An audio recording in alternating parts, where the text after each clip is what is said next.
काही वर्षापूर्वी सिंधुदुर्ग जिल्हा विकणे आहे अशा प्रकारची एक जाहिरात वृत्तपत्रांमध्ये आली होती आणि त्या जाहिरातीची पत्रकं पण या कुडाळ शहरामध्ये वाटली गेली होती.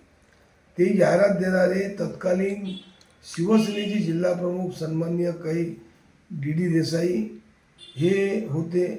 कारण त्यांनी राणेगाव राजाचे असलेले आमदार होते आणि राणे आमदार असताना त्यांनी राणे कुटुंबियांचे पाळण्यातले पाय त्याचवेळी ओळखले होते आणि ती जाहिरात दिली होती.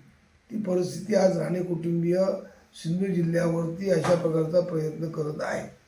आज दोडामार्ग तालुक्यातली केरळीयन लोकांना बऱ्यापैकी जागा दिलेली आहे.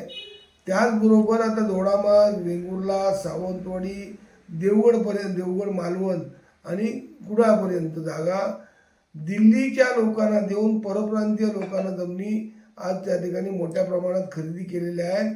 आणि त्या जमिनी खरेदी करणाऱ्यांना आज जिल्ह्याचे पालकमंत्र्यांच्या माध्यमातून त्या जमिनी खरेदी जिल्हा बँकेचे कोट्यावधी रुपयाची कर्ज, शेती कर्जासाठी घेतलेले कर्ज आज त्या ठिकाणी बिनशेती करून दिल्लीवाल्यांना जमिनी विकतायत, कोट्यावधी रुपयांनी विकतायत.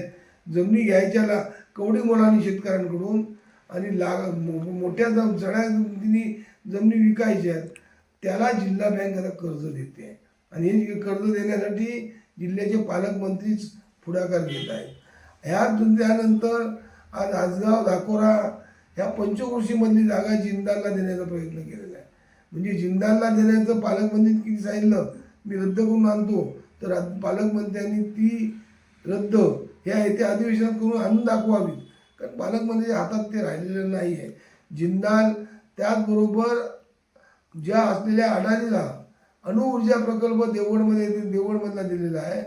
तो देवगडमधला अणुऊर्जा प्रकल्प आज गावागावातून विरोध होतो आहे. 3 तारखेला आंबा बागायतदार, तिकडच्या आंबा बागायतदार, मच्छीमार या सर्व लोकांची नुकसानी होणार आहे. जी रोजगार मिळतोय तो पण रोजगार नाहीसा होणार आहे.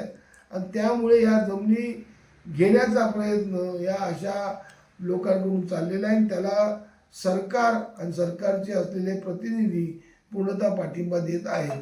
त्याचबरोबर कणकवली तालुक्यातली सिलिका मायनिंग या कणकवली, कासार्डे, लोरे, पियाळी आणि वाघेरी या ठिकाणी एवढ्या मोठ्या प्रमाणात कासार्डे मायनिंग आहे.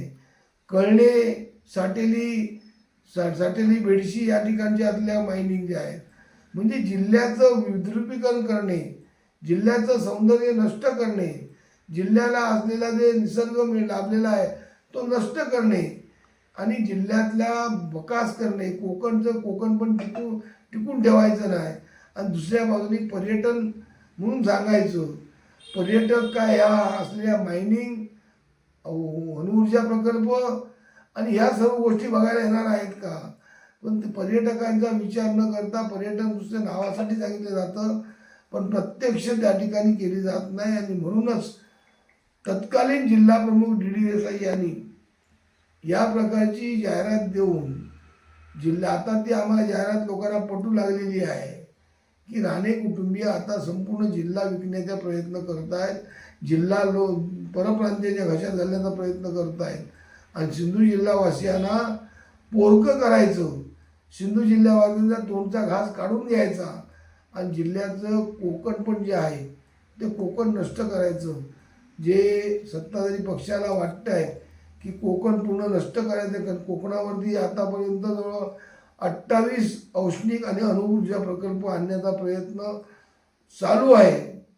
आणि हा प्रकल्प चालू असताना म्हणजे कोकणातलं असलेलं जे निसर्ग सौंदर्य, निसर्गाने दिलेले जे अनेक गोष्टी ज्या आहेत त्या नष्ट करून जिल्हा भकास करण्याचा प्रयत्न या सत्ताधारी पक्षाकडून चाललेला आहे.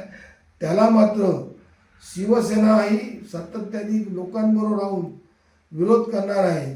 आता देवगडमध्ये 3 तारखेला आंबा बागायतदार आणि अणुऊर्जा प्रकल्पाच्या विरोधात ज्या आतले आंदोलन करत आहेत त्या आंदोलनाला पण आमचा पाठिंबा राहील.